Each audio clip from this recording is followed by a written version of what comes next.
Assalamu alaikum, anga foli bi malien kelen bela jeli fɛn bɛ kan filɛ Mali kɔnɔ ani Mali kɔkan anga foli bɛ se aw bela jeli ma a denkɛ na balimakɛ de do Dawuda Kita bi an wulila kana sigi an ka kunnafoni kɛlɛ kan n'o ye dɔgɔkun kunnafoni minnu tɛmɛra kɔnɔ an bɛna an da don ala ka yuguba an y'o de fɔ ɲɛna wulikajɔ an tɛ se ka wulikajɔ la ka kunnafoni yɛrɛ ko ɲini ka di malien den kelen bela jeli ma fɛn b'a sigiyɔrɔ la ani an balimakɛ n'an barika ɲɔgɔn a bɛ ɲɔgɔn kɛrɛfɛ yan nɔ n bɛna foli bila la nin t'a siɲɛ fɔlɔ an ka plateau in kan n'a mɔgɔ b'a la wagati an b'a wele a bɛna an ka plateau kan a b'an jaabi bi an bɛ foli bila yɛrɛ la fɔlɔ yan'an ka don question kɔnɔ Bubumabel i ni ɲɔgɔn kuma. Ok Dawuda an b'aw fo ka Bamada.net baarakɛla bɛɛ fo k'aw lajɛbaga bɛɛ fo abonné fɛn bɛ yen k'aw bɛɛ fo mɔgɔ sɔgɔlen b'an na k'an lajɛ nin wagati min na Mali kɔnɔ Mali kɔkan an bɛ foli di u bɛɛ ma. D'accord, merci Bubumabel an yɛrɛ b'i fo i nana an ka wele jaabi an bɛ segin tuguni k'i fo la voilà minnu bɛ k'a filɛ an bangebaaw an'an jɛɲɔgɔnw an'an teriw an bɛ bɛɛ lajɛlen fo a ye video yi a y'a partager a ka lase aw nimanaw ma an bɛna an da don semaine kibaruyaw la ka walawala maliyɛnw komi an b'a fɔ an ɲɛna cogo min na semaine kɔnɔ kibaruya caman bɔra caman yɛrɛ de bɔra an bɛna an da don a tiɲɛna ka walawala maliyɛn den kelen bɛɛ lajɛlen Bubumabel an bɛ tɛmɛ ni question ye joona a ma se présenter ko nin t'i siɲɛ fɔlɔ ye yan a ma se wuli k'i présenter ou bien i b'i présenter non c'est bon chaque fois voilà d'accord question fɔlɔ m'an bolo ka tugu i la o de ye kunun kɔrɔ Isa Kawujim n'ale tun ye ale tun bɛ CNT kɔnɔna la vice président tun don mais a tɛ CNT kɔnɔ an bɛ don min na ko bi kunun u ye a ka kiiri jaabi bɔ yali aw yɛrɛ tun bɛ a kɛnɛ kan a ye micro jɔ a da la yali a ye mun de sɔrɔ k'a fɔ maliyɛn denw ɲɛna ni bɛ se k'i da don o la ka walawala ani e yɛrɛ ye mun de faamuya kiiri in jaabi la. Ok Dawuda o diyara n ye an b'a fɔ an kelen ka Isa Kawujim ala y'a kɛ délibéré de tun ye le 3 ye n'o ye kiiri minnu kɛra k'o jaabi bɔ hali ni jaabi ɲɔgɔn sɔsɔ kɛra la fɛn min ye Isa Kawujim ka soladonbagaw ale ni nominalikɛlaw yɛrɛ n'o ye parquet olu ye ɲɔgɔn sama kosɛbɛ parce que dɔw y'a laɲini ko yanni ka jaabi bɔ ko k'a bila ka taa so donc après parquet y'a ɲini k'a fɔ toujours k'a lasagolen to donc ala y'a kɛ résolution taara CNT yɛrɛ kɔnɔ parce que o su b'u ka sarakisɛw la u ye résolution ta k'a fɔ vraiment a ka d'u ye ka a labɔ yanni kiiri waati cɛ o bɛ fana se b'u ye o baaraw kɛra Isa Kawujim labɔra ka kiiri jaabi kɔnɔ délibéré tun ye kunun i n'a fɔ kiiri kelen kɛra don min na a bɛ minɛ don min na c'est un seul dossier inscrit au rôle o kɔrɔ k'a fɔ kiiri kelen dɔrɔn de tun bɛ yen jaabi yɛrɛ fana bɔ don fana tun jaabi kelen dɔrɔn fana de bɔra kiiri foyi ma k'a don jaabi foyi ma bɔ a don n'o o kun tɛ donc an b'a fɔ u nana juge nana a ma kuma yɛrɛ caya kosɛbɛ i n'a fɔ Isa Kawujim kun nɔminɛlen don o kumana ko damadɔ de la a fɔlɔfɔlɔ ye mun ye k'a ye dansaki kɛ jamana yɛrɛ ka yɛrɛma hɔrɔnya ni jamana yɛrɛ ka kunnasigi la n'an b'a fɔ ma ko atteinte au crédit de l'État ale ni filanan ye min ye trouble à l'ordre public a ye ɲagaminw ni awa jamana bawuli kɛ o ye ka jamana basigi baliya ka a se k'o jidi m'a ye k'a fɔ parquet yɛrɛ kun ye min fɔ don tɛmɛnenw na ni Isa Kawujim yɛrɛ kun nɔminɛlen kama ni parquet yɛrɛ kun y'a laɲini ko ka kalo 3 di a ma hali n'a y'a sɔrɔ a ka soladonbagaw y'a yira k'a fɔ k'a ma fɛn kɛ o de kun kɛra an bɛ fama ma waati min na yanni délibéré cɛ donc olu y'a yira k'a fɔ olu y'a nɔminɛ article 167 n'o ye atteinte au crédit de l'État donc o kɔfɛ tugun u y'a fɔ tugun k'u ye nɔminɛli fana k'a la pour trouble à l'ordre public ale ni délit de presse dɔw bɛ yen n'o ye article 33 34 fo ka taa bila 35 na du délit de presse u ko k'u y'o fana nɔminɛli fana o fana kun sen bɛ baara in na.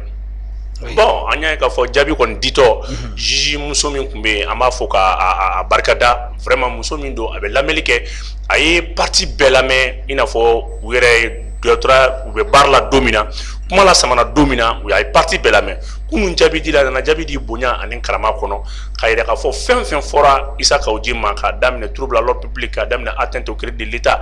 k'a bɛɛ fɛsɛfɛsɛlen don a bɛɛ fɛsɛfɛsɛlen don mais jamana in ka sigi yɛrɛ ni basigi ni bonya ni karama yɛrɛ ma o kumana a bɛ kɛ Issa Kaouji mɔgɔ dogolen tɛ parce que ne jateminɛ kɛ Issa Kaouji yɛrɛ muso 3 4 ɲɔgɔnna b'a bolo fo ka taa se den 23 ɲɔgɔnna ma o bɛ Issa Kaouji bolo donc mɔgɔ bɛ se ka fɔ kɔlɛtigi don denbayatigi don o bonya kama n'a ye jɔyɔrɔ minnu fa ka tɛmɛ hali n'a sɔrɔ a bɛ minɛ don min danga ma wasaden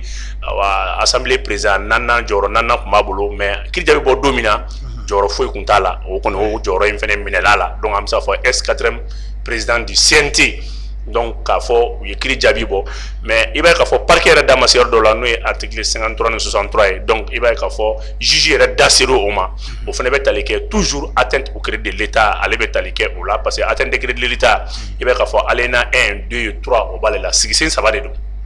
mais CNT ka résolution na o bɛ sigisen 2nan de fɔ k'a fɔ ko fɛn min don a bɛ dansigi kɛ infraction économique de don donc k'a fɔ ko tribunal de droit commun n'o ye tribunal min bɛ se ka bɛɛ ɲangi ko o baara tɛ se ka k'a kɔnɔ mais pour que ale ka laɲini na ale b'a fɔ ko non ale y'a ta a point 1 de la article 167 a point 1 n'o bɛ effectivement o bɛ kuma k'a walanwalan bon o kɔni sɔsɔliw kɛra juge kɔni nana ka yira fɔ kuma bɛɛ basigilen don o siratigɛ la a ye kalo 6 a y'o di Issa Kaouji ma mais kaso juru donna la donc a bɛ se ka kɛ parquet yɛrɛ da ma se yɔrɔ dɔw ma sɛgɛsɛgɛliw kɔnɔna la juge yɛrɛ ye o yɔrɔ ye parce que o fana yamaruya bɛ juge fana bolo hali ni nɔminalikɛla ma yɔrɔ dɔ ye juge yɛrɛ bɛ se k'o ye ale ye kalo 6 d'a ma ka tila k'a bila k'a ka musaka sara 500 a k'o sara donc ne jateminɛ kɛ Issa Kaouji bɛ kalo 2 kɛ déjà a ye kalo 1 ni dɔɔni kɛ déjà détention na donc an bɛ se k'a fɔ o kumana kalo 4 ɲɔgɔnna de bɛ sɔn ka fara o kan donc o ye a côté juridique o ye n'i y'a ta sariya sira fɛ o ye mais n'i y'a ta politique sira fɛ i b'a ye k'a fɔ a ma dabɔ dɔwɛrɛ kama Issa Kaouji kɔni ka a man kun a k'a man kun pour le moment c'est une manière ka kuma minɛ a la a k'a man kun o y'a côté politique ye parce que gɛlɛya caman bɛ ka na le 12 décembre déjà CEDEAO kɛlen bɛ ka berew kɔrɔta donc an b'a ye k'a fɔ assise kow bɛ sen na bon Issa Kaouji ka kuma bɛ se ka mɔgɔw hakili lawuli ko caman na i n'a fɔ a ye hakiliw lawuli ka tɛmɛ cogo min na donc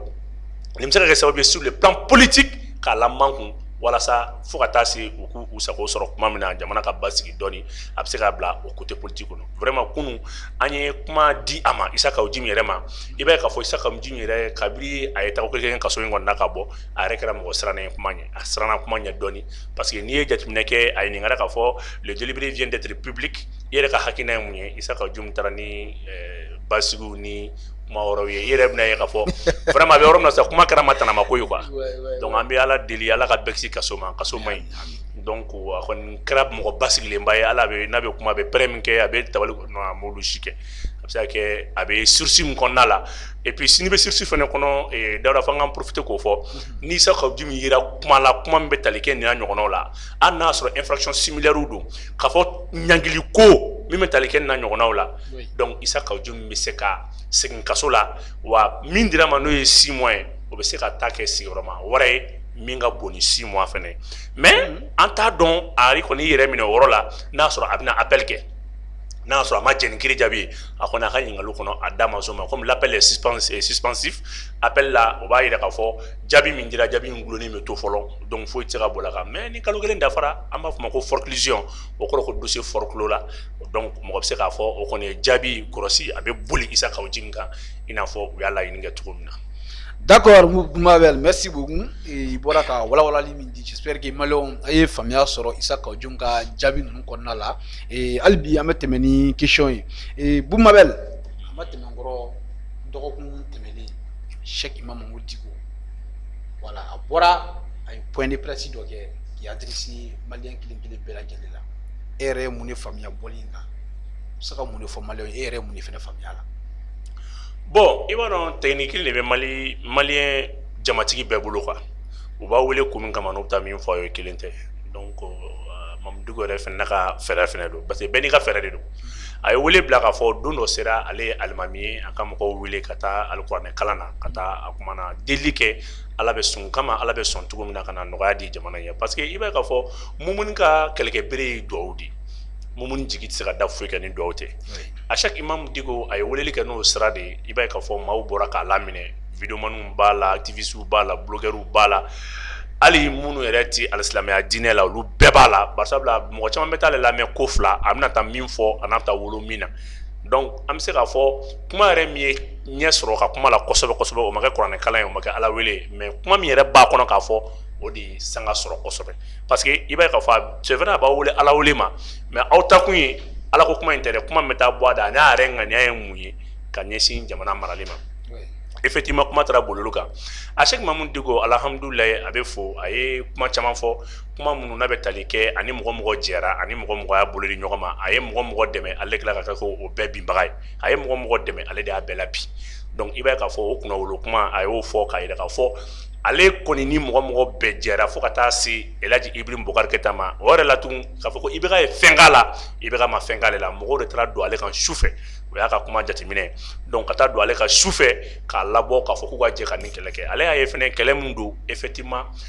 a nafa b'a la fɛnɛ bon kɛlɛ min don ale ni Ibeka yɛrɛ cɛ kun bɛ cogo min na k'a fɔ ko a Sheikh Mahamudu Diko kun sɔnna k'i sigi ni Ibeka ye ka kuma n'a ye a da ma s'o ma a kɔni y'a ye k'a fɔ fanga binbagaw n'an b'a fɔ ma les foudroyés maintenant du régime minnu tun bɛ fɛ ka régime na bin donc ale kɔni faral'u kan u ye labini kɛ labini yɛrɛ kɔfɛ mɔgɔ bɛ se k'a fɔ ale yɛrɛ ka wulikajɔ de wolola transition in na o kɔnɔna la ani Asimi sigira a da ser'o ma donc a ka kuma la bagabagali kɔnɔ a y'a yira k'a fɔ wulikajɔw bɛ kɛ wagati min na audio caman b'a bolo mun bɛ tali kɛ mɔgɔw n'a ye dondonni ka bɔ min kɛ o gindo kumaw b'a bolo o dɔw dogolen b'a bolo donc a y'o bagabagali kumaw a y'olu ɲɛfɔ mais ka na se binni kɔfɛ ma ani Asimi sigira ani Asimi sigilen i b'a ye k'a fɔ a ye lalikan caman di Asimi ma k'a yira k'a fɔ u ka fanga in di ka segin ka taa o kumana u yɛrɛ lafiya u k'a di dicogo la dicogo min n'u bɛ se ka kunnawolo sɔrɔ a la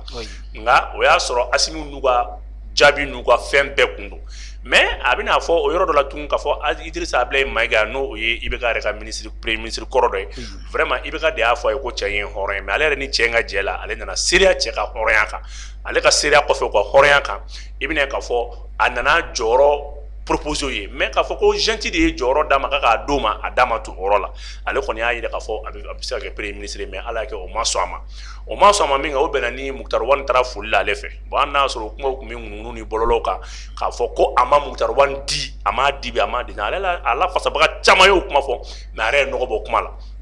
k'a fɔ effectivement ale ye Mukutari Wani di Mukutari Wani ka foli dɔ senfɛ mais a y'a ye k'a fɔ Mukutari Wani ye mɔgɔ jɛlen maa min don a ka ko taabolo ka ɲi ale y'a di n'o ŋaniya de yɔrɔ ale ka kɛlɛ kɔnɔna la n'a ka mɔgɔ bɛ fɛn min kɔnɔ i b'a ye k'a fɔ a ka gɛlɛya tɛ se o ma donc fɛn min ye saliya ye a ye saliya Mukutari Wani yɛrɛ de ye saliya ta parce que mɔgɔw b'a dɔn k'a fɔ fɛn min ka di mɔgɔ ye i b'a kuntilenna dɔn donc saliya y'a ka denmisɛnnin sɛbɛ u y'o ta Dunga ale yɛrɛ de fana ye Dunga di ka kɛ ni o kumana mun ye barisabula a ye Dunga di komi Dunga ye denmisɛnnin a b'a nɔfɛ a bɛ se k'a dahirimɛ sɔrɔ cogo min na a ka taa dahirimɛ ɲini bref phase 1 kɛra ten n'o ye premier épisode ye transition an ma a Sheikh Imam Mahamudu mankan mɛn k'a fɔ ko gɛlɛyara a tila k'a fɔ ale ka taa misiri kɔnɔ M5 mɔgɔw ma sɔn cogo si la k'ale ka taa misiri kɔnɔ mun na donc fo kana kɛ ale kɔni y'i to misiri kɔnɔ a ɲɛ kelen bɛ jamana la a ɲɛ kelen bɛ ala ka baara kelen ninnu na a y'a ye k'a fɔ ale yɛrɛ ye mɔgɔ minnu di olu bɔra yen ka ban donc il est temps que ale ka bɔ a bɔra sisan mais n'i y'a ka kuma jateminɛ a b'a yira k'a fɔ ninnu ka bonyama s'a ma o ka bonyama s'a ma cogo di jɔn ka bonyama s'a ma minnu bɛ fanga la bi u ka bonyama s'a ma mais u ka bonyama s'a ma cogo di sala est ce que fanga y'a dege min na kuma bɛɛ ni gouvernement bɛ sigi a ka mɔgɔ dɔ di ou bien k'o bɛ taa sara la o de don wa walama mun de kun kan ka kɛ k'a sara la o de don wa a n'a yɛrɛ ye dimi kuma minnu fɔ n'ale bɔra k'a bɛ kuma k'a fɔ k'a bɛ taa kuranɛ kalan in kɛ i b'a ye k'a fɔ denmisɛnnin dɔw bɛ yen n'olu saralen don mɔgɔ wɛrɛ fɛ hali n'a sɔrɔ a m'a bolo jɔ o mɔgɔ ninnu na o denmisɛnnin ninnu bɔra ka lagosi kuma fɔ ma k'a fɔ k'a ni faransi bɛ bɛnbɛnni bɛɛ la n'o kuma y'a tɔɔrɔ kuma caman y'a tɔɔrɔ mais o kuma y'a tɔɔrɔ kosɛbɛ a da sera ninnu bɛɛ ma mais kuma bɛɛ laɲini ye mun ye dɔrɔn a Sheikh Mahamudu Diko ye ɲɛ bilennen bɔ ninnu na u k'a dɔn k'ale ye fanga bin masa de wa n'ale wulili kɔ a bi bin a n'a jɛɲɔgɔn kɔrɔ caman binna ani minnu jɛra a y'olu bin kuma tɛ ani ninnu ma jɛ ma donc ninnu k'a dɔn k'a fɔ a bɛ yɔrɔ min na a b'a tiɲɛni kɛ bolo kan vraiment a b'a tiɲɛni kɛ bolo mais ko in ye kun o kun ye an t'a dɔn kun o kun don donc kuma in bɛɛ la a Sheikh Mahamudu Diko mun bɛ se ka ɲini a fɛ dɔrɔn n'a ma ɲɛ i ye fanga caman bin don dɔ bɛ s'i ma fanga min yɛrɛ binna ka ban i kan ka fanga dɔ fana lawuli parce que ala ko y'o de parce que n'an ma ko in ta k'a lajɛ kuma bɛɛ hadamadenw ka to k'i waso ne de ye fanga bin ne de ye fanga bin o t'i mɔgɔ ka kunnawolo ye quoi jamana in bɛ yɔrɔ min na n'i ye san 10 san 20 san 30 sɔrɔ kɛlɛ kelen na kɛlɛ min don imam ka kɛlɛ ka gɛlɛya ye mun ye mɔgɔ tɛ imam ka kɛlɛ kun de dɔn k'a fɔ k'a bɛ kɛlɛ kɛ jiko la o tɛ k'a fɔ k'a bɛ kɛlɛ kɛ lakana la o tɛ k'a fɔ k'a bɛ kɛlɛ kɛ maliyɛnw ka baloko gɛlɛya la o tɛ i b'a sɔrɔ imam bɛ wuli wagati dɔ la a bɛ ko min ta kuma ta laban k'i ka démissionné ATT ta wagati 2009 o taara laban code de famille ma i bɛ ka taa wagati o taara laban kabiru bɛ bɔ jamanadenw na mais il faut écouter le peuple fo ka n'o laban gɛnni ma donc exactement i tɛ se k'a fɔ k'i bɛ imam la kɔlɔsi ni nin kɛlɛ in de k'a fɔ imam ka kɛlɛ ye jiko de imam ka kɛlɛ ye gɛlɛya nin de i t'o si la kɔlɔsi mais imam ka kɛlɛ bɛ destiné ka ɲɛsin gouvernement de ma a bɛ ɲɛsin régime de ma mais gɛlɛya caman bɛ mun tɛ régime fana ye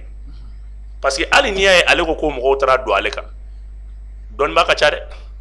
karamɔgɔ ka ca mais n'i y'u donn'i kan i b'a ye k'a fɔ kɔnɔ minnu ye kelen olu de bɛ ban ɲɔgɔn fɛ n'i ye politiciens talen e nɔfɛ u b'a dɔn k'a fɔ i n'u ka vision politique de b'aw fila bɛɛ la ɲɔgɔn fɛ ten bon mɔgɔ caman bɛ kuma ni mɔgɔ caman bɛ kuma maliyɛn caman b'i disi gosi ko Paul Kagame ni Paul Kagame don ça y'a sɔrɔ a ye alimamiya interdit imam Mamadu Diko la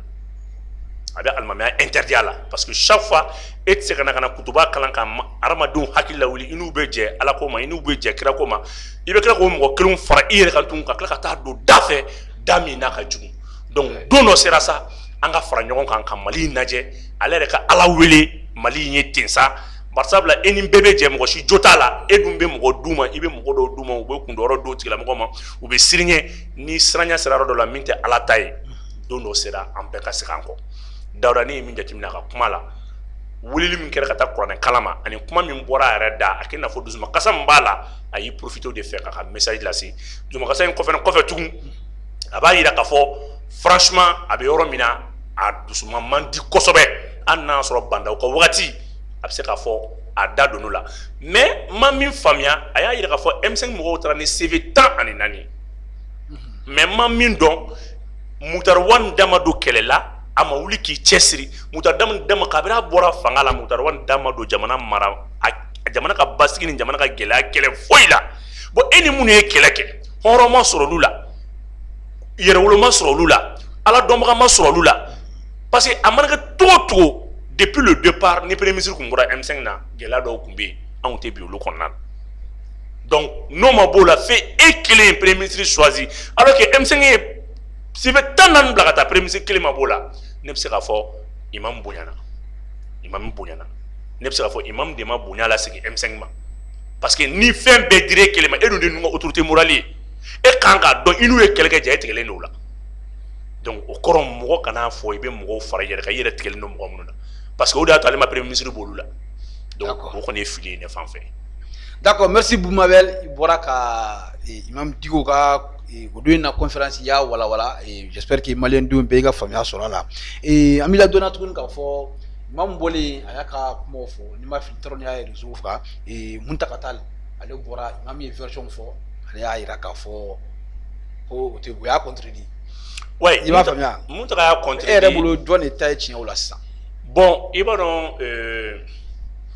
Dawuda ala i na fila olu bɛ kun so kelen kɔnɔ mais diɲɛ i na fila tɛ kun dɛmɛ foyi kɛ diɲɛlatigɛ la n'u ye kɛlɛ min kɛ kunun u m'a kɛ ala kama quoi u ye kɛlɛ min kɛ kunun u si kun ŋaniya jɛlen tɛ ɲɔgɔn ye k'a daminɛ autorité morale ka na comité stratégique la M5 mɔgɔ si tɛ yen bɛɛ n'i ka kun don o de y'a kɛ M5 ma se ka fanga mara hali bi parce que bɛɛ kun nana ni kun min ye ka malidenw ka degun n'u ka ɲani ta k'a da ko wɛrɛ kun b'u bɛɛ kɔnɔ mun t'o ye quoi sinon ne tɛ fara kun foyi la o la au contraire nin kan ka kɛ wagati yɛrɛ de olu kan ka ɲɔgɔn minɛ wagati min na olu kan ka kɛ kelen ye wagati min na ne bolo yɛrɛ de wagati sera parce que aw kun ye fɛn bɛɛ laɲini ko président ka taa a taara hali ni ko kɛra aw la aw ni ɲɔgɔn cɛ n'a ma bɛn aw man ka ɲɔgɔn jaabi u ni ɲɔgɔn cɛ kuma tiɲɛ n'a nkalon ne tɛ se ka foyi fɔ la parce que même Maïga fɛnɛ un certain monsieur Maïga o fɛnɛ bɔra ka point de presse kɛ bi ko fɛn dɔ Maïga don a bɔra ka point de presse kɛ bi k'a yira k'a fɔ imam ye kuma min fɔ o fɛnɛ bɔra k'a ka contre vérité fɔ donc ala ye diɲɛ nin de ye quoi n'a ye ko kɛ n'a m'a kɛ ala kama a bɛ bɔ n'a ni jɛɲɔgɔnmaw kasira kɛlɛ la gindo bɛ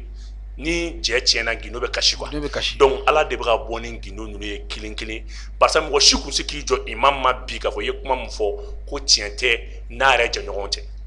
a cɛ kaɲi u dama de ni ɲɔgɔn cɛ imam fɛnɛ ye min fɔ ninnu ma ni mɔgɔ fɛnɛ ye nin fɔ a bɛ fɔ k'i ye nkalon tigɛ mɔgɔ jɛɲɔgɔn de bɛ se ka bɔ n'i ye mɔgɔ jɛɲɔgɔn de b'i dɔn u jɛɲɔgɔn kɔrɔ damaw don u y'a kɛ min kama ala de b'a dɔn mais an kɔni bɛ yɔrɔ min na ko bi nin ye maloya ye u bɛɛ ma an bɛ se k'o de f'u ye nin ye maloya ye u bɛɛ ma u ka sabali u ka segin kɔ. D'accord, merci Boumabel. Comme i yɛrɛ y'a fɔ i ka kuma kɔnɔna la cogo min na ko imam yɛrɛ y'a fɔ ale kelen de ye PM sigi yali Hashimi yo min kɛ ka PM di imam kelen ma ka sigi yali ye min k'a ɲana est ce que o ka ɲi bon k'a fɔ ko Asimi ninnu ye mun kɛ k'a ɲɛna a ma ɲa o yɛrɛ jaabi b'o fɔ parce que i b'a dɔn Asimi ninnu mana fɛn o fɛn kɛ u y'a dɔn k'a fɔ yɛlɛma min bɛ ka kɛ nin M5 jɔyɔrɔba de bɛ yɛlɛma in na donc u fana ka laɲini ye ka ninnu fara fara k'u kɔ don ɲɔgɔn na dɛ parce que i b'a dɔn civil ni militaire n'aw jɛra bɛɛ bɛ bɛɛ fara fara de civil b'a essayer k'u bɛ sɔrɔsiw kɔ don ɲɔgɔn ma sɔrɔsiw fana b'a essayer k'u bɛ civil kɔ don ɲɔgɔn ma n'o tɛ olu ye M5 primature ko di cogo min na yanni u kun k'a di imam ma u kun k'a di u bɛɛ sigilen ɲɛna u ka taa bɛn k'a la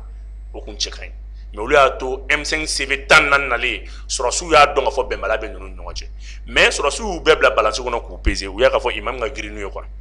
parce que o don ni imam di o kun ko jama ma k'u ka bɔ jama kun bɛ bɔ n'a sɔrɔ M5 de kun ye premier ministre kama bɛn imam ma mɔgɔw kun bɛ segin ka bɔ parce que imam ka kɛlɛ légitimité b'a kan hali bi mɔgɔw b'a bisigi k'a fɔ a kan ka jamana min ko b'a kɔnɔ n'o ye tilennenya ye n'o ye danbe ye n'o ye jamana yɛrɛ ka yurugu kɛlɛ ye hali bi o kɛlɛli kasa bɛ imam nɔfɛ donc ni u kun b'a di imam ma k'u kun y'a di M5 de ma ni imam ko ko mɔgɔw ka bɔ sabu k'a sɔrɔ transition in kun binna tugun donc tubabu sɔrɔsi ninnu ye kekuya de k'u la k'u fɔra ka bɔ ɲɔgɔn na parce que hadamaden n'aw bɛ kɛlɛ kɛ n'aw kɛra kelen ye n'a bɛ jamana mara n'a ma kɛ kelen aw bɛ fɛgɛya de fara ɲɔgɔn kan jɔda ka bon fo k'a faga n'a y'a sɔrɔ ko imam ni M5 bɛɛ kun kɛra kelen ye depuis le départ u ye kɛlɛ kɛ cogo min na ka IBK lata ko u ma bɔ ɲɔgɔn kɔ ten a ka ca Ala fɛ M5 kun b'a sago sɔrɔ Mali la mun yɛrɛ la imam ma premier ministre di M5 ma i b'a dɔn imam ka avantage ye fɛn kelen de ye ni imam bɛ kɛlɛ kɛ imam tɛ ɲuman ni juguman bɔ ɲɔgɔn na hali n'i kɛra k'a fɔ ko silamɛya yɛrɛ t'i la hali n'i kɛra polisiyɔnɛ imam b'i fara kan ka kɛlɛ kɛ ale bɛ ka objectif min viser ale mago b'e la k'o de kɛlɛ kɛ o de y'a kɛ chaque fois baara bɛ gɛlɛya imam bolo parce que mɔgɔ i ni mɔgɔ minnu ye face kun kelenna kelen olu de bɛ taa mɔgɔ mɔgɔ kun ni imam ye kɛlɛ kɛ imam n'a bɛɛ jɛra IBK ka waati terimaw de don olu IBK imam yɛrɛ ninnu bɛɛ de tun bɛ côté kelen fɛ o imamu Diko i Muntaka Tall fɛn tɔgɔ ye di i Sogɛl mais n ko nin bɛɛ kun ye IBK ka majorité mɔgɔ de ni IBK dɛsɛra nin bɛɛ de dɛsɛra o mais mun y'a kɛ u taara a nɔfɛ u b'a dɔn k'a fɔ effectivement lui il est politico et religieux donc o de y'a kɛ k'a fɔ imam yɛrɛ tigɛlen don ninnu na wa ninnu yɛrɛ fɛnɛ dalen tɛ imam na parce que ni jateminɛ kɛ i b'a ye Cheikh Umaru Sisoko kuma caman na a b'a fɔ ko u k'u farati imam na donc u bɛɛ kun ɲɛ bɛ yɔrɔ dɔ la mais dɔ de tolara dɔ ma quoi donc imam tɛ premier hali n'i ye primature 100 di imam ma a t'a di ninnu ma mais ni kɛlɛ bɛ yen a b'u fara kan dɛ mais ni jɔli bɛ yen a t'u fara ka jɔli la wa ni ninnu yɛrɛ fana bɛ jɔli kɛ o fana tɛ imam wele mais n'u bɛ kɛlɛ kɔni kɛ u bɛ ɲɔgɔn wele donc ni kɛlɛ bɛ kɛ u mɔgɔw bɛ jɔ ɲɔgɔn na ka kɛlɛ kɛ wa parce que u b'a dɔn k'a fɔ u bɛɛ baarada ye tiɲɛni de tiɲɛnikɛlaw don quoi mais ɲuman sira fɛ i b'a dɔn mɔgɔ bɛ ɲaga mɔgɔ la ɲuman sira de fɛ so ne tɛ farali kun yɛrɛ de y'u la kun yɛrɛ de t'a la d'accord halisa an bɛ continuer ni imam ka niveau ye imam y'a fɔ a ka kuma kɔnɔna la a ko ko mɔgɔ dɔw bɛ yen u bɛ cɛya kan fɔ tile fɛ mais su fɛ u taga yafa deli la yali a kan bɛ jɔnni de ma imam kan bɛ an ka jamana marabaaw de ma imam ka kuma b'o de yira k'a fɔ u bɛ kuma min fɔ CEDEAO ninnu ni Faransi ma u bɛ kuma caman fɔ ka tila ka t'i munu ma ka taa delili kɛ bon moi je pense que don dɔ sera mɔgɔw ka ɲɔgɔn dɛmɛ ninnu mana cɛya kan fɛn fɛn fɔ u jigi ye imam de u mana cɛya kan fɛn fɛn fɔ u jigi ye imam de u jigi ye imam ye cogo di parce que u jigi ye malidenw de donc imam ye malidenw ye sa imam ye maliden ni ninnu ye kuma fɛn fɛn fɔ CEDEAO ma u ye kuma fɛn fɛn fɔ Faransi ma u b'u jigi da Mali cɛman Mali cɛ ni Mali musow de kan donc imam b'o la quoi donc hadamaden n'i ka dugumɔgɔ bɛ ka bɔ ka kuma fɔ a sirannen don ka tila ka taa delili kɛ kɛrɛfɛ e ye nin bɛɛ ye e ye nin bɛɛ dɔn e de kan k'a tigi wele ka n'a hakili la ɲɔgɔn na olu tɛ réseau kan kuma ye quoi n'i fanga la gosira fanga la gosi man ɲi dɛ fanga mana kɛ cogo o cogo kana to fanga gindo kana bɔ n'a ye fanga bɛɛ sigilen don nkalon dɔ kan fo n'a bɔra Ala ka masaya la donc ni gindo b'a la e k'o maraba ye i jɛɲɔgɔnkɔrɔw de don quoi donc o ye ne ka hakilina ye d'accord Bumabel i ka jaabi ninnu j'espère que maliyɛnw a bɛ ka faamuyali sɔrɔ a la hali bi an bɛ tɛmɛ ni question ninnu ye an bɛ fɛ ka dɔn e yɛrɛ bolo mun de bɛ se ka mun de y'a to ni Asimi ta ka sɔn ani Imam Diko ka ɲɔgɔn rencontre Asimi ye ɲɔgɔn rencontre o a ma wolo ɲuman de la parce que imam yɛrɛ ko ale ni Asimi sigira u ye ɲɔgɔn bilasira u ye ɲɔgɔn nadi ni Asimi ma sɔn imam kun tɛ se ka Mukutar Wan di mais a ka kuma kɔnɔ n t'a dɔn ni y'a yɔrɔnin a ko k'u ye lettre kɛ ko mais ale ni Jean Zerbo ka taa bila Haidara la k'a ci ninnu ma ko u ma sɔn k'ale reçoit olu reçoit parce que ale b'a la a m'a fɔ tan wa voilà donc o de ye k'a f'i ye il est temps que parce que Asimi ninnu fana mako bɛ min na ten waati kunkurunin de b'u bolo quoi i se ka jamanadenw sago ka tila ka mɔgɔ kelen sago kɛ mɔgɔ min ye premier ministre kelen d'i ma a ma ɲa o tɛ o k'i m'a bonya mais ne t'a dɔn i bɛna se ka mun fɔ o la bilen min ka ɲi jamana ma e k'o kɛ ba ye ça fait da ala la i ka mɔgɔ to yen quoi jamana binna mɔgɔ min ɲɛna ni jamana cir'o ɲɛna o tɛ koba ye quoi jamana bɛ ka bin yanni jamana bin ko jɔlen imam ɲɛna donc imam de bɛ se ka sabali n'ala y'i kɛ mɔgɔba ye i tɛ dimi k'a dɔn n'i ye Asimi b'a fɔ bi k'a ye président ye ala ni imam ni imam kuma wuli k'i jɔ Asimi kun ja tɛ se ka fara i bɛ ka ɲɛ dɔw de wulila imam b'o mɔgɔw fɛ mais n'a ma ɲɛ i wulila jamanadenw kama ni fanga dira Asimi ma Asimi n'a ka fanga bɛɛ ye imam ta de donc mɔgɔ kana fɔ jamana min bɛ ka bin mɔgɔw b'a la k'a sa ko n bonyana n ma bonya i bonyana i ma bonya jamana y'i ta di imam ta de ye Mali ye mɔgɔ si tɛ yen bi min lamɛnlen don ni mɔgɔ min lamɛnlen don imam bɛ mɔgɔ lamɛntaw fɛ donc Asimi tɛ ka sɔn ka ɲɔgɔn ye mun na ba sabula Asimi ye bonya dɔ k'a ye bon hali bi wagati dun tɔ man ca wagati dɔ kɛra Asimi yɛrɛ k'u jɔ u jɔyɔrɔ d'accord Bumabel Ali jaabi fo i ka jaabi ninnu na Maliens j'espère que aw bɛ ka faamuyali sɔrɔ jaabi ninnu na hali bi an b'a fɔ a ɲɛna a ye information ye a y'an ka video a y'a partager walasa an limanaw bɛɛ lajɛlen ka sɔrɔ ni semaine kibaruyaw an bɛna an da don a bɛɛ de la k'a walawala hali bi an bɛ tɛmɛ ni question Bumabel min bɛ tugu o la imam ye a yira fanga la k'a fɔ ko ale bɛna kuranɛ kalan kɛ jamana ye yanni u k'a dɛmɛ malo ni misiw la u ye maaw de bila k'a buruja yali ni transition kun ye imam Dicko dɛmɛ sisan nɔ est ce que a kun bɛna kɛ i n'a fɔ Bubu ta Bubu ye 50 millions d'a ma k'a b'a dɛmɛ n'u y'a bɔ k'a yira ko maa bɛna corrompu est ce que a kun bɛna ko ye imam kɔni y'a alhamdulilayi Mali yɛrɛ hɛrɛ n'a karama bɛɛ bɛ imam dɔrɔn de bolo a ye lafiya min sɔrɔ mɔgɔ si m'a sɔrɔ parce que c'est le seul imam 100 ni 50 bɛ min ma k'a ka ala wele ala tɛ sɔn ale tɛ wari lasegin 100 o 50 imam ka ala wele o ala wele ka biri nin tɛ wari bɛ d'a ma k'a ka ala wele mais o bɛ kɛ ala yɛrɛ fununi sababu ye c'est vrai a ye ala wele wagati o wagati o laban ye fanga bin donc mɔgɔ bɛ se ka min fɔ Mukutar Wan yɛrɛ ma 10 millions d'a ma wa a y'a lajɛ sa kuma bɛɛ ka million yiri ka ta ka di mɔgɔ kelen ma k'a ka ala wele a ye ala wele cogo falen kuma bɛɛ an bɛ ka ala wele cogo kelen na wari bɛ ta k'a di mɔgɔw bɛ taa sigi u bɛ taa laban gabakurun firu ni kare kɔnɔ fɛn ma il est temps k'an ala wele cogo fɛ est ce que an man ka hinɛ ɲɔgɔn na k'o kɛ ala wele sira dɔ ye wa est ce que an man ka dɔ bɔ fɛnw sɔngɔ la ka kɛ ala wele sira dɔ ye wa Asimi ye min kɛ nin ye n'a y'a sɔrɔ tiɲɛ don k'a fɔ ko u ye 300 000 tonnes de riz ka tila k'a fɔ 100 000 tonnes de sucre je ne sais pas combien 30 000 tonnes d'huile alimentaire o n'a ɲɔgɔnnaw lajɛ o ɲɔgɔn ala wele tɛ yen o hinɛ min bɛ yen ni mɔgɔw b'o sɔrɔ o bila i kunna ka bon i ka taa wari dɔ ta k'a di mɔgɔ dɔ ma ka o don i ni ala cɛ o cɛ mi lajɔ nin yɔrɔnin na gouvernement ye o fɛngɛ min kɛ an ye potager dɔ k'an taara sugu kɔnɔna la an taara ɲininkali kɛ o baloko fɛn ninnu na mais mɔgɔw y'a yira n'a k'a fɔ ko prix ma changer dɛ donc an t'a dɔn min kɔni don fɔlɔ mais an kɔni an y'a kɛ ala tɛ tile 5 bɔ fɔlɔ i b'a dɔn Dawuda i y'an bɔ an ka sujet kɔnɔ mais n bɛ nin parenthèse in awɔ n y'a kɛ pour que i ka voilà n bɛ nin parenthèse in f'i na depuis fɛn in fɔra don min na ne ma n da don a kuma la parce que ne b'a dɔn a tɛ se ka kɛ n'i y'a ye mɔgɔw ɲɛ bɛ tigɛ fanga ma dɔwɛrɛ tɛ o fanga bɛ kuma min fɔ i b'a vérifier i bɛ taa sɔrɔ tiɲɛ tɛ o de ka jugu u ye layidu mun ta ne bɛ se k'a fɔ o ma se fɔlɔ an ye ministre de commerce ka kuma lamɛn a ko gɛlɛya fɔlɔfɔlɔ ye mun ye ko conteneur tɛ ka sɔrɔ ko filanan ye mun ye ko coût maritime ko jitigɛ wari ko ka ca sabanan ye mun ye minɛn minnu bɛ bɔ kɔfɛ ka na commerçant bɛ na ni minɛn ye ne exo kan ka di commerçant minnu bolo n'u kan ka ni minɛn o commerçant kelen kan ka taa ni minɛn Koro o de kan ka taa n'a ye Bankasso o de kan ka taa n'a ye Kidal bon sira tɛ yen o bɛ se ka kɛ ça va s'influer beaucoup sur le coût n'a y'a sɔrɔ camion bɛ minɛn min ta 20,000 n'a fɔra k'i bɛ taa Koro ni Bankasso avec l'insécurité a b'a f'i ye ko 80,000 D'accord, an ka segin ka sijɛ la an bɛ tila ka nin kuma kɛ ɲɛfɛ. D'accord, k'anw bɛ maa min ka fɛn ka yɔrɔ de la k'u m'a dɛmɛ ni fɛn ninnu ye donc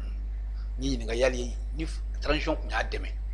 sisan. Mais k'a dɛmɛ cogo di a kelen tɛ kuranɛ kalanna ye o mais imam de kan ka kuranɛ yɛrɛ kalan cogo falen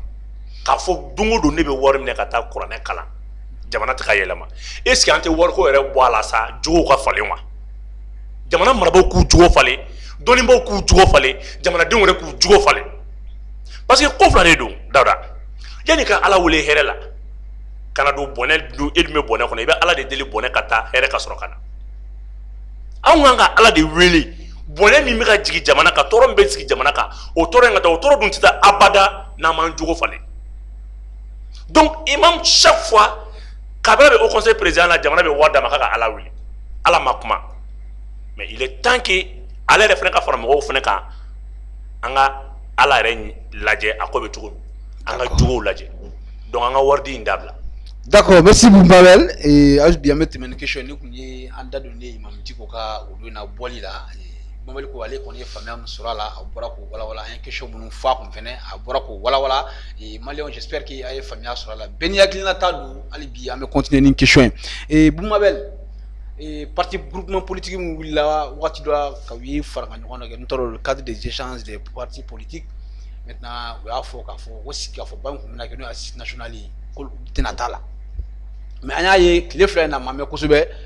ko Asimi y'u reçoit mais k'u taara u y'a yira k'a fɔ Asimi ma kuma di olu ma Asimi yɛrɛ kumara kani a ka ministre de réforme kumara mais kuma ma di olu ma ko bon ko olu ma kuma ko olu bɛ t'u ka position kan halisa k'u tɛ taa sigikafɔ in na yali e ye mun de faamuya a la halisa. Bon, moi, n'i ye Choguel yɛrɛ ka page ta k'a lajɛ i bɛna ye k'a fɔ je pense que axe numéro 2 o de bɛ pacte social et la stabilité de kan ni m'a fili en toi kɔni sigikafɔ kɔni b'a kɔnɔ quoi kuma lasɔnna a tɛ n kun na comme document tɛ n ɲɛkɔrɔ mais n bɛ fɛ ka min f'i ɲɛna dɔrɔn Asimi y'a kɛ cogo min na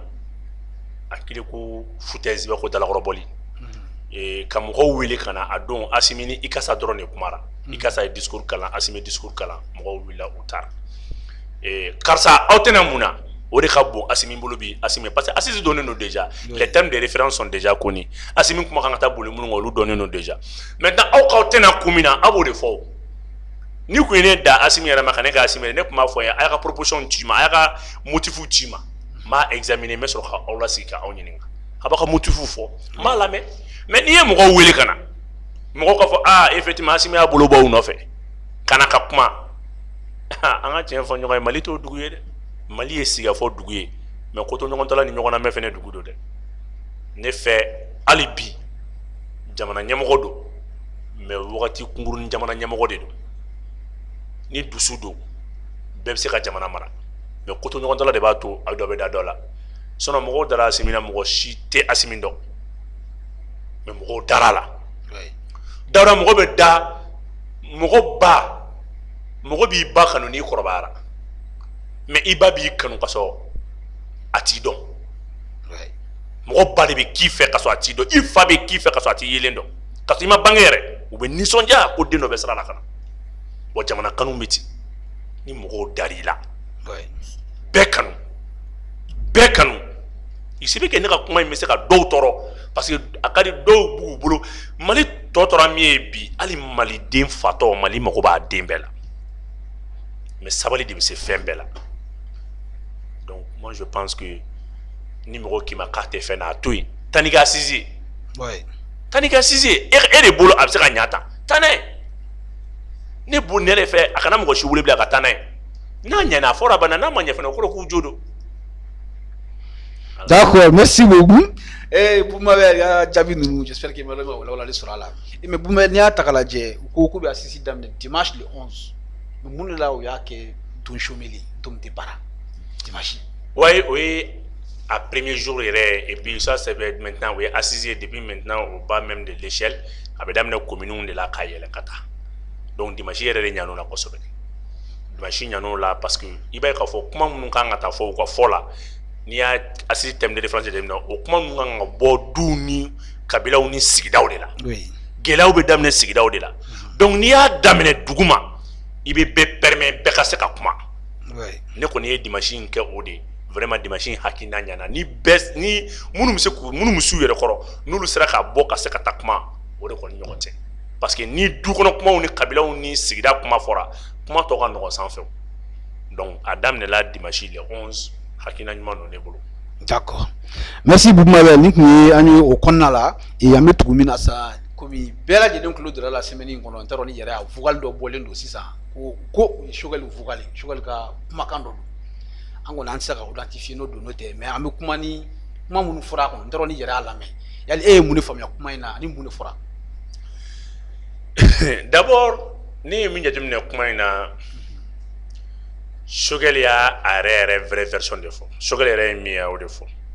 a yɛrɛ version a yɛrɛ ni Choguel original yɛrɛ de nin t'a copier dɛ nin ye Choguel original parce que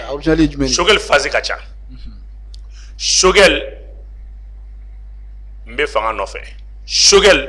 fanga bɛ n bolo Choguel n bɛ kɛlɛ kɛ ka fanga dɔ la bi a bɛɛ n'a discours to Choguel bolo mais a ye min bɔ o ye Choguel original yɛrɛ de o de ye ni kuma in kun fɔra mɔgɔ wɛrɛ fɛ ne kun b'a fɔ n ko non n k'a tigi jo t'a la n k'a ma mɔgɔw fɛ mais kuma in fɔra antidémocrate de fait. Choguel n'a jamais aimé la démocratie. Et tu sens que Choguel a la haine contre la démocratie. Mais vocal na mun fɔlen don a kɔnɔ. Vocal na Choguel b'a yira k'a fɔ u ye fagaliw de kɛ ka taa fatɔw ni mɔgɔ kunkolo lanjurɔtɔw faga mɔgɔ minnu kunkolo tɛ yen minnu bɛ kɛnɛma k'olu caman faga ka taa fɔ ekɔlidenw sara yɔrɔ ni ko ekɔlidenw kɔni sara a ba bɛ wuli o kɔrɔ ko caman de farala ɲɔgɔn kan ka fagali yɛrɛ boloda fo vocal in kumakan de y'o ye dɛ n t'a dɔn ni Choguel kumakan don n ye vocal min lamɛn donc ka fagali yɛrɛ boloda ka jamana wuli ka Musa lata Musa bin ma bɛn Choguel ma hali bi o ye a ma bɛn a ma yɛrɛ c'est pour cela i b'a ye k'a fɔ Choguel yɛrɛ de ni Choguel bɛ kuma Mali ko la i b'a ye a bɛ kuma ni dimi Choguel est revanchard dɛ Choguel bɛ tasarali yɛrɛ de la ni ye Choguel sigili an ka to coup d'état o to coup d'état Choguel kɛra ka waati premier ministre yɛrɛ de coup d'état parce que ça c'est le synonyme de la dictature donc a bɛ bɔ o la vocal in kɔnɔ Choguel bɛna fɔ vocal in yɛrɛ fɛnɛ kɔnɔ tun ko ekɔliden kelen ma sa k'a bɛɛ o n'a ɲɔgɔnnaw ye ka mɔgɔw la futinɛ k'o de y'a kɛ ko i b'a ye k'a fɔ fɛn min ye u ye réparation minnu kɛ réparation de préjudice minnu kɛra ka mɔgɔw wele minnu ka mɔgɔ sara minnu ka mɔgɔ fɛn k'i b'a ye ko dɔ bɛna tɔgɔ dɔw fɔ ten kɔrɔ k'u b'o ta k'o sɛbɛn ka bɔ o bɛ tɔgɔ da k'o sɛbɛn ko mais k'a bɛɛ kun ye mɔgɔ kunkolo tɔ mais a b'a yira k'a fɔ Musa kun sɔnna fɛn bɛɛ ma mais u ye ko sugu bɛɛ kɛ ka fanga bin Musa bolo Musa kana se ka congrès kɛ donc n'i ye kuma in bɛɛ ta k'a jateminɛ ka na i bɛna k'a fɔ Choguel b'a fɔ tiɲɛ tɛ fɔ Mali kɔnɔ Mali justice a bɛ sigi kumaw bɛ dilan de k'a b'o la ka na bila hali Amadu Aya n'o ka coup d'état la juge min bɛ yen n'o ye juge d'instruction min n'o ye Karan bɛ yen fagali bɛɛ kɛra a ɲɛna ka sɔrɔ a ma kɛ Aya ka conseil juridique dɔ ye ka sɔrɔ a tɛ kiiri yɛrɛ kunkolo ma d'a ma donc o de y'a kɛ a ye fagali a ye dossier ninnu ko la bɛnnen parce que Aya ye bɛɛ enregistré bɛɛ mankan bɛ Aya bolo bɛɛ gindo bɛ Aya bolo donc Aya kɛra i b'a fɔ ko imprévenu encombrant i k'a labila ou bien k'a faga o ka nɔgɔn i ma i k'a bila ka kuma quoi donc k'a yira k'a fɔ kiiri fɛn fɛn tigɛra kabini Musa tile kana bila bi la a bɛɛ nkalon de a bɛɛ nkalon de o ye vocal in kuma in minnu bɔra vocal in kɔnɔna la n t'a dɔn ni Choguel don mais n ye vocal min kɔni lamɛn mais n tɛ kuma minnu bɔra o kɔnɔ donc o ye k'a yira k'a fɔ hali an bɛ ka taali min kɛ o b'i bila ka taa hali su minnu bɔra Imam Mamudu Dicko ka fɛn na M5 bɛ ka kule ni su minnu ye a jugement tɛ se ka kɛ ça fait a b'a yira k'a fɔ répression fɛn fɛn bɛ kɛ si l'État est impliqué a bil'i kunna min bɛ fɔ jamanadenw ɲɛna min kɛra kelen tɛ donc Choguel b'a yira k'a fɔ an sigilen don nkalon de kan wa an bɛ ka nkalon de maamu wa an tɛ se ka tiɲɛ fɔ donc a ka kuma in bɛ ne sɔn hakilina min na hali kɔsa in na il y a un projet de loi portant l'amnistie des victimes des événements du 10-11 mais il y a jamais de justice k'a fɔ ko k'a ko da kɛnɛ kan donc n'i ye Amadu Aya Sanogo fɛnɛ ka cas ta k'a lajɛ i b'a ye k'a fɔ u ye procès in fɛnɛ abandonné au profit d'une loi qu'on appelle loi d'entente nationale n'i ye Musa Traoré fɛnɛ ta k'a lajɛ i b'a ye k'a fɔ Musa ka procès crime économique de kuma bɔnna kosɛbɛ n'a crime de sang ye donc i bɛna ye Choguel ka kuma n'i y'a résumé ta k'a lajɛ a b'a yira k'a fɔ mɔgɔ mɔgɔ bɛ ouvrage kɔnɔ de 1991 à nos jours a bɛɛ bɛ jamana in janfa kalama y compris ale yɛrɛ Choguel donc minnu don Dawda ka kuma f'i ye ka nɔgɔ bɔ a la wallahi ni vocal in ta k'a lajɛ kuma min b'a kɔnɔ o b'a yira k'a fɔ jamana jɔ kuma ma se fɔlɔ parce que ni nkalon ma bɔ yen jamana tɛ se ka jɔ fo nkalon ka bɔ yen jamana tɛ jɔ nkalon kan dɛ b'a ye k'a fɔ le Mali n'est pas prêt d'abord parce que fɛn caman de gulongulon ni kalakalalen don ɲɔgɔn na a k'i n'a fɔ quand tu fais un immeuble sur un faux soubassement toujours a bɛ se ka bin ni vocal in hakilina ne y'o de y'a kɔnɔ Mali démocratie ye nkalon de o ye kuma min b'a kɔnɔ. D'accord. Merci beaucoup Boumabel et Alibi an bɛ tɛmɛ ni question ye yɛrɛ y'a fɔ cogo min na ko CEDEAO kan ka na yɛrɛ ɲumanna olu ka sanction bureau kɔrɔtalen don yali e bolo ni ze na kɔni fo ka bɛɛ bɛna sɔrɔ n'an ka t'u cɛ. Dawuda ne kuma caman f'i ka plateau kan yan i b'a dɔn Facebook to ko tɔ kɛra ni min tɛ hakilina kelen o kɔrɔ b'a fɔ k'i ma tiɲɛ fɔ i bɛ kuma mɔgɔ si tɛ hakilina ta hali k'a lajɛ dɔn naani tiɲɛ ka so CEDEAO tɛna foyi kɛ foyi élection date tɛ fɔ wa CEDEAO tɛ foyi kɛ Dawuda n bɛ kuma kelen f'i ye yan bi i b'a sɛbɛn i b'a bila CEDEAO ni nin transition in tɛgɛ bɛ ɲɔgɔn bolo ah bon mais aw tɛ se k'a ye c'est que fɛn caman de bɛ yen o tɛ se ka lawaleya abada n'i ma Faransi dɔgɔya ils veulent développer le sentiment anti-français transition a bɛ kɛ de fo ka taa accord waleya transition kun ye accord de ye mɔgɔw bɛ ka kumaw de fɔ dɔrɔn CEDEAO bɛna nin kɛ tan CEDEAO bɛna nin kɛ tan duguw bɛ yen CEDEAO ye ko dɔw olu ka bon ni Mali ta ye olu ye min kɛ Mali ye min kɛ olu m'a jaga kɛ an bɛ jeu dɔ de kɔnɔ quoi i t'a dɔn fo Ala ka le 12 jira an na le 12 i bɛna dɔn o de la k'a fɔ ko maliyɛnw bɛ faux jeu de kɔnɔ u b'an nata an tɛ Faransi fɛ CEDEAO ye nkalontigɛlaw de ye CEDEAO t'an fɛ nin bɛɛ ye kuma wɛrɛ c'est une manière de maintenir la gente au pouvoir on continue fɛn fɛn bɛ ɲini u fɛ dɔrɔn u ka accord la parce que en tant que régime pouvoir transitoire de bɛ se ka accord in na wala quoi i b'a kalama ko régime démocratique si tɛ sɔn accord pour la paix accord d'Alger ok a kɛ accord d'Alger a tɛ se ka waleya o donc transition in de bɛ se i bɛ transition ye hakilina caman ta accord in kama fɛn caman kun bɛ yen i bɛ ka ma se ka min kɛ transition in bɛ ka bɛɛ kɛ ah non o bɛɛ ye kuma wɛrɛ de ye Choguel k'i ma ko yɔrɔ nin application intelligente ko on va appeler voilà i bɛ intelligence kɔrɔ dɔn an bɛ maliyɛnw hakili bila ka taa fan wɛrɛ fɛ an b'an t'o la CNT bɛ a bolonɔ bila la ka taa mais bisimila baaraw latigɛra baaraw bɛ ka kɛ agence pour le développement des régions du Nord rattachée à la primature yɔrɔ o bɛ yen déjà o bɛna mun ko fɔ les 30% du budget national seront rétrocédés aux régions du Nord ta politique institution kɔnɔna la o chapitre in kɔnɔ chapitre in tɛ n kun na i ka t'o kalan i k'a lajɛ i b'a kɛ n'i ma malidenw hakili bila ka taa yɔrɔ wɛrɛ bi lɛ dugu bɛ wuli c'est une manière de nous vilipender c'est une manière de développer le sentiment anti-français parce que bɛɛ b'a dɔn k'a fɔ CEDEAO ye français club de soutien u b'an fili u b'an taa an fɛ ninnu ye cɛ ninnu tɛ CEDEAO fɛ ninnu tɛ Faransi fɛ mais u b'a la ka Faransi ka jeu kɛ Irisi bɛ min i ka Irisi kuma na le 2 décembre u ka fɔ la awa sa u kanubaga dɔw ma fɔ ko Irisi bɛna le 2 décembre Irisi bɛ min Wagner bɛ min Mali yɛrɛ bɔ nɔgɔ la a ma bila saraka bɔ ma le 11 Kitakaw ka saraka min kan ka bɔ Fɔnba ye min fɔ ko saraka bɔ depuis an bɛ ka kɛlɛ boloda kɛlɛ nana ban na sa ko ka saraka bɔ yɛrɛ Irisi o kuma bɛɛ ma bila sɛfɛ i b'a dɔn ninnu bɛ kuma fo ka taa a se wagati min na u b'a fɔ ko jɔnkala fo juga ko jɔnkala ninnu ni CEDEAO bɛ tan de mais a b'i kun na dɔrɔn sa n terikɛ et convoi pour la Côte d'Ivoire 100 véhicules 251 hommes dirigés par un capitaine Kabo Côte d'Ivoire marifa b'a kɔnɔ fɛn jugu sugu bɛɛ b'a kɔnɔ c'est le Mali qui a donné le premier ton de la lutte contre la France Sahel bɛɛ i ɲamana Mali ma minɛn sera Kaya résidence kɛra dɔrɔmɛ kelen man di mɔgɔ si ma minɛn ye tile joli kɛ depuis le 14 le 26 le 24 y'a sɔrɔ minɛn bɛ Kaya minɛn bɔra ka taa Tera Niger 3 morts 18 blessés anw bɛ ɲɔgɔn wele ka taa boulevard kan 20 millions 40 millions 50 millions 5 millions jɔn ye délégation wuli ka taa Gao jeunes nɔfɛ bɔ yan'u ka minɛn kan ka laban Mali de ma an k'an jɔ k'u kɔnɔ o yɔrɔ la i bɛna dɔn k'a fɔ ko ninnu ye Faransi ka ni ye Faransi di u b'i lafili de u b'i lafili de mais aw t'a dɔn bi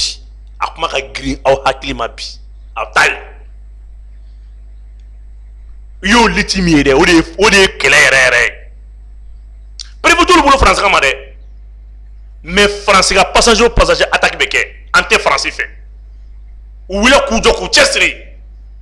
mais anw ye 5 millions 300 min di jeunesse dɔ ma ko ka wuli k'an dɛmɛ ni kun ye 2 millions bila ka taa di Gawokaw ma ka délégation wuli ka taa fara u kan o kun tɛ ko dɛ non mais min fana CEDEAO tɛna foyi kɛ les 12 bɛ dafa CEDEAO b'a fɔ bon méchanceté dɔ ma ka fɛn c'est que CEDEAO ye Faransi ka ciden de ye u bɛ principe dɔ de bɛ u b'o de fɛn si c'est Faransi de ko k'ale content don nin transition in kɔrɔ kojugu u k'i ma ko Bandaw i ye denmisɛnnin ye taa Bandaw ka parcours ta i k'a lajɛ Bandaw n'a jamais trahi Bandaw aime trop son pays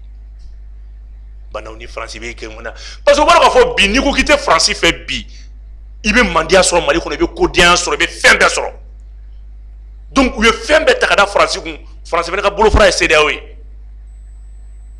donc n'o tun ma kɛ su minnu bɛ ka bɔ bi dugu bɛ ka ci dɔrɔn sisan mɔgɔw wulila transition nɔfɛ n'u tun ma sentiment anti-français développé la haine contre la France la haine contre la CEDEAO n'u tun m'o développé dugu bɛ ka bin cogo min na sans ça sɔn an wulila k'a fɔ ko ninnu ka taa mais ils savent lire dans les pensées des Maliens nin bɛɛ bila k'a mangu kelen kelen ala bɛ tiɲɛ bange Mali tɛ dugudenni ye dɛ Mali ye duguba de an ni Maliens yɛrɛ t'a dɔn k'u ka bon parce que Malien de bɛ wuli ka kɛlɛ kɛ a t'i fa dɔn a t'i ba dɔn ka wuli ka t'i soutenir soutien foyi tɛ yen Maliens ma min dɔ di nin transition ma. bon fɛnkɛ primatire yɛrɛ ko fisi Mali ko a la k'u taara ceinture d'a ma 4 millions de ceinture yali i bɛ mun de faamuya o fɛnkɛ in na ko 4 millions de Maliens ko y'a signé pour ka transition in soutenir. n'o de f'i ye o de ko a publiera don min na yɛrɛ journal dɔw yɛrɛ ma sɔn k'a bila olu malo a la. e yɛrɛ bolo manipulation dɔ b'a kɔnɔ. manipulation tɛ dɛ mais dɔ de b'a kan. manipulation hali 100 000 signatures tɛ ninnu bolo. taa élection ta i k'a lajɛ kɛ président yɛrɛ tɛ yen min yɛrɛ ye 2 millions 500 yɛrɛ premier yala mais tous les politiciens les 27 candidats n'ont pas pu mobiliser plus de 5 millions de Maliens. Candidat ma se ka 5 millions yɛrɛ mobiliser campagne fara fɛn fɛn kan. Dawuda kana taa kan'i ka énergie tiɲɛ nin kuma ninnu na 4 millions de signatures i b'o bɔ min i b'o bɔ min fo n'a sɔrɔ i y'a signature kɛ maternité la DRN y'a signé n'o tɛ Mali kɔni c'est pas quand même c'est pas des adultes quand même an ka b'olu kɔnɔ quoi c'est propagande filɛ nin i b'a kɛ k'a dan waati dɔ de la i bɛ tila k'i ɲɛsin réalité ma ne bɛ fɛn fɛn f'i ɲɛna dɔrɔn nin double jeu in ça nous avance pas. Les Maliens sont prêts à soutenir la transition. Ils veulent cette transition. Ni transition ye bonya min sɔrɔ a ye nɔgɔya min sɔrɔ mɔgɔ m'a sɔrɔ ne ma den maa ye fɔlɔ hali régime normal ma nin sɔrɔ k'a da la ka tugu a kɔ mais a tɛ se yɛrɛ de. D'accord. Tɛ se. Ok, merci Boumabel. Ni kun y'a dernière question ye ka tɛmɛ o la ni kumakan laban b'i bolo k'a adresser an filɛlikɛlaw bɛɛ lajɛlen na i b'o fɔ an b'a kuncɛ n'o ye. An bɛ bɛɛ fo ka bɛɛ waleɲuman dɔn dan tɛ foli min na k'a fɔ dɔrɔn jamana marali ka nɔgɔn ni jamanadenw y'i kun kilenna dɔn mais tantôt France tantôt Russie tantôt Wagner tantôt Chine a bɛ laban armée Mali de bolo propagande nafa foyi t'a la ni marifa san a bɛ bɔ télé la ni hélico san a bɛ bɔ télé la mais ni saya kɛra communiqué de bɛ bila fɛn dɔw bɛ yen a bɛɛ tigɛ télé la ba ye n'i y'i ka marifa san a mara marifa nafa ye ka dugu de libérer n'i y'i ka muru san a mara secret de défense c'est très important adamaden ka kɛlɛkɛminɛn gindo de i b'a yira jamanaden minnu na olu t'a finman n'a jɛman dɔn e de b'a dɔn a diko i ma i k'u lafiya de n'i y'u lakana don min na o don de o kɔrɔ k'i ka marifa in ka ɲi o kɔrɔ k'i ka hélico in ka ɲi tu sais que mina mun fina Dawuda coup d'état tɛ se ka ban Mali la mun na fo ka te transférer Sévaré attends ka te be Kuluba président be Kuluba a ma ban parce que il va bi kunna il faut que les camps soient proches des zones de conflit. Bini Jadissou wa champ d'intervention takala ça ne vaut pas 100 km². Jadissou be bunteli ke zone mun konna la ka mun munata 100 km² bo. Donc mun ya fora la rapidité et l'efficacité des interventions. Ou ya ke ina nous soro ko bunti. Maintenant soro ni kanga jan renfort be bobo mako yani o be buguni teme kasika so teme benye bo la. Mais dugu ba repositionner ka nyawo. Mais ni dugu bini ka oro mina Kando be yana kana marfaw ni fembo bebla kati ay tanu ye keleke yoro habe bansante français fait anti foi fait ambanga reme Mali de fait solution foi tala neninte ni avion kanga wuli senu na sur 1000 litres d'eau ni avion be Sévaré à peu près c'est 400 litres c'est rapide et c'est économique. Oui. À partir de Sévaré, tu as accès à Koro. À partir de Sévaré, tu as accès à la frontière Mali-Burkina. À partir de Sévaré, tu vas directement au nord. Donc, zone stratégique des deux. En basé en bain, en rodo Soumaya. Donc, il faudra en bon kono. Oui, ni marfa insa, oui, ni mourou insa. Allez, ni manabele des deux. Peut-être ni manabele, drone na jig ni manabele. Ouais, on m'a incorporé corps là, prisonnier là. Mais est-ce que bi ali ni RLC la roquette ali manabele ko na fagabo manabele na fagamo la roquette ya manabele ko ntaira kene kan ça. Merci. C'est la toute première fois qu'un lance-pierre abat un drone de l'air. Tabala ka dien dan ya folé akra demsen nefe qui est un pays du Sahel. Donc en ala fou quelques minutes quelques dessous ko boni fembe en ka kelini Dawuda ki fou khabama na poneti mo be fou ka technicien fou ni nduna mo ngam gashila kwa ya fama kuma tanama kodi c'est que hakina on tinyo soro mais ngala ini te kam goshi doya kambe. Merci beaucoup Mabel en rebo sinko oroni fo na nduna mam gashila o ke ya fama en rebi fo ki wali mando ani kan fele kala bela jeli fo mara project sanfla la o dinga na balmakere do Dawuda Keita. Assalamu alaikum akambe simen wore.